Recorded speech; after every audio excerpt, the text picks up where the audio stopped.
ओम नमो भगवते वासुदेवाय। ओम श्री लक्ष्मी नारायणाय नमः। नमस्कार भक्तों, आज हम ज्येष्ठ मास के कृष्ण पक्ष में आने वाली अपरा एकादशी की कथा सुनाते हैं। एक बार महाराज युधिष्ठिर ने भगवान श्री कृष्ण जी से पूछा है, वासुदेव, ज्येष्ठ मास के कृष्ण पक्ष की एकादशी का नाम क्या है और इस एकादशी के व्रत का पालन करने से क्या फल प्राप्त होता है? भगवान श्री कृष्ण जी बोले, हे राजन, इस एकादशी का नाम अपरा एकादशी है, जिसको करने से प्रेत योनि को जाने वाले लोगों को मुक्ति प्राप्त होती है। इस एकादशी व्रत को अपने पूर्वजों का ध्यान करते हुए श्रद्धा पूर्वक करना चाहिए। इसकी कथा कुछ इस प्रकार है।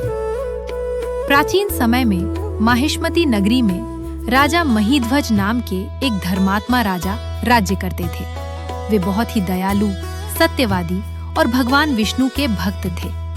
उनकी प्रजा उनसे बहुत प्रेम करती थी, क्योंकि वे हमेशा धर्म और न्याय का पालन करते थे। राजा महिध्वज का एक छोटा भाई था, जिसका नाम वज्रध्वज था। वो स्वभाव से बहुत क्रूर और ईर्ष्यालु था। उसे अपने बड़े भाई की लोकप्रियता और सम्मान से जलन होती थी। ईर्ष्या और द्वेष के कारण एक दिन वज्रध्वज ने अपने ही बड़े भाई राजा महिध्वज की हत्या कर दी। उसने उनके शरीर को जंगल में एक पीपल के वृक्ष के नीचे दबा दिया, ताकि किसी को इस अपराध का पता न चले। लेकिन इतने बड़े पाप के कारण राजा महिध्वज की आत्मा को शांति नहीं मिली। वे प्रेत योनि में भटकने लगे और उस जंगल के आसपास रहने लगे। उनकी आत्मा दुख और कष्ट से पीड़ित थी। कुछ समय बाद एक महान तपस्वी ऋषि, धौम्य ऋषि, उस जंगल से गुजर रहे थे।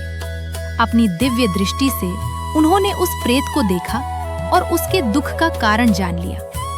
ऋषि धौम्य को उस पर दया आई। उन्होंने प्रेत से कहा कि वो चिंता न करे, वे उसे इस कष्ट से मुक्त करेंगे। तब ऋषि ने अपरा एकादशी का व्रत किया और उसका सारा पुण्य उस प्रेत आत्मा को समर्पित कर दिया। अपरा एकादशी के व्रत के प्रभाव से राजा महिध्वज को प्रेत योनि से मुक्ति मिल गई। उन्हें दिव्य शरीर प्राप्त हुआ और वे स्वर्ग लोक को चले गए। ओम नमो भगवते वासुदेवाय। ओम श्री लक्ष्मी नारायणाय नमः।